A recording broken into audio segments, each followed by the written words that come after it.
Wuhan is getting some supplies, but they need the right type of supplies.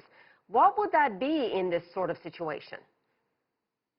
Yeah, I think currently the main bottleneck is the road condition. So there were some situations, some government, local government block the road, so make the transportation not smooth enough to match the supply and the demand. And on the one hand, there are large number of mountains of medical supplies from donors who are traveling through like Red Cross and other NGOs and postal service. But on the other hand, the doctors are really in a shortage of like protective clothing, like face mask, as the medical grade physical mask.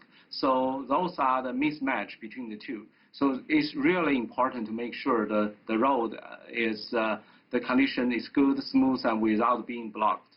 I think I'm sorry, Dr. Chen, I guess I don't understand. I'm not sure what you mean by that. The actual supplies that got to Wuhan, from what we heard from health officials there, they were saying they couldn't use it. And you're saying they couldn't use it because why? Yeah, there are mismatch at different level. One is the shortage, so the goods are not shipped to the destination. Another is could be the mismatch between the medical grade face mask and the face mask donated by the different social entities. So those kind of mismatch. Okay, because so I understand. The medical grade face mask is a different level compared to our regular use. Understood. So if ordinary people want to help people in China, what is the best way they can do it to make sure the right supplies are getting to places like Wuhan? I think the local government needs to be a center of the matching center of this. Instead of asking each hospitals, I see a lot of cases, the hospitals asking for help.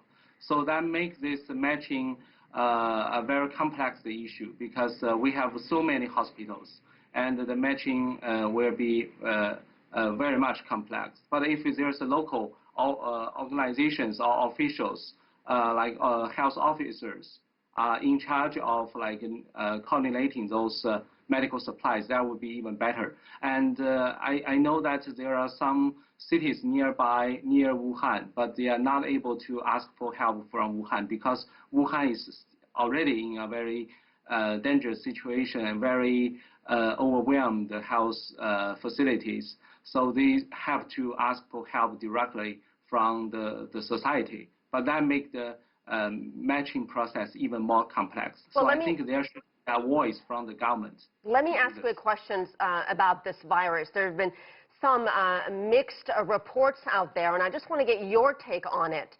Can this virus be contagious during the incubation period before patients show any symptoms? Yeah, in several cases, they already find such asymptomatic transmission. So even without developing any symptoms, they started to be contagious. And also they could be contagious without any symptom for young adults. So they pass on the virus to the older adults, but themselves are not being affected. So it's really also sometimes depending on the immune system, how strong it is. And those asymptomatic cases already being found in the US and Germany. So it's not only within China. So that puts even bigger challenge to the screening process because most often they are based on symptoms. But now currently it could be asymptomatic. Okay. Dr. Xi Chen, thank you so much.